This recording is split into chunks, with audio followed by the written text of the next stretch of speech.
Ulo, humaba na din. Kapot na rin ang ulo. Ganyan po, dito mo malalaman kung gano'ng kahirap yung panganak niya. Kunti na lang. Tiisin mo na, konting-konti na lang. Ito yung sinasabi ko sa yung parang apoy na lumalabas sa puwerta mo. Ganun kasakit. Ito na yun. Mahapdi na dito. Hindi pa masyado. Hindi pa kasi nabunga dito yung ulo mismo. Pero mamaya yun ang mararamdaman mo. Tiyaga lang. Kayang-kaya, di ba? Kaya, tiyaga lang. Konting-konti na lang. Sister na tawir.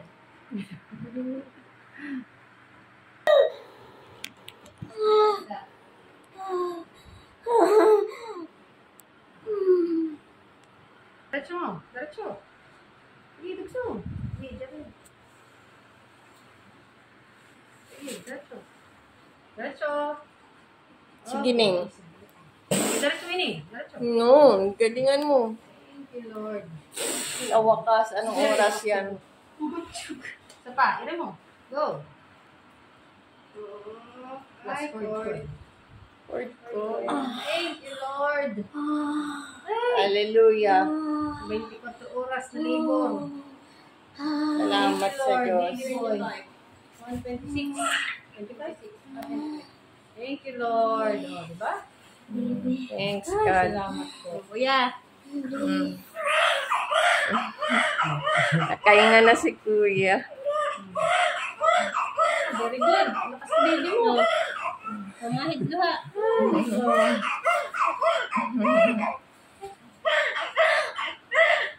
Ano, kumusta?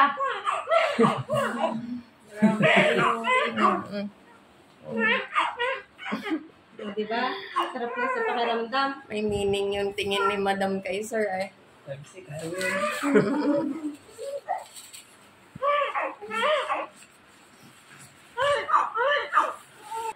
Ito po ay nagsimula dito ay kagagka. Ano? Ano oras ka rin natin?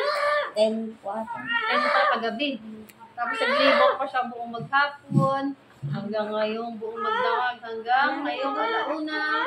25. So, work ka lang ko yung pagod at hirap. Thank you, Lord.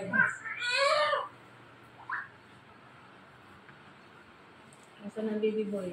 Ulo, humaba na din. Kapot na rin ang ulo. Ganyan po, dito mo malalaman kung gano'ng kahirap yung panganak niya. Ito kasi yung nakalina na kanuwa. Cervix din yan. Yung hirap po ng panganak, makikita nyo. Oh. Pero ito po is babalik pa sa dati. Babalik mo. Kapag saksihin naman tawag dyan. Which is normal kapag pero sa cervix yun. Lakas si baby mo. Galing ano? Labor mo. Di sumuko, baby.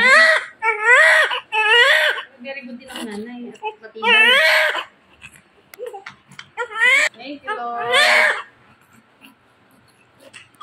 Ang bayan. Kahirap. Diba? Sulit.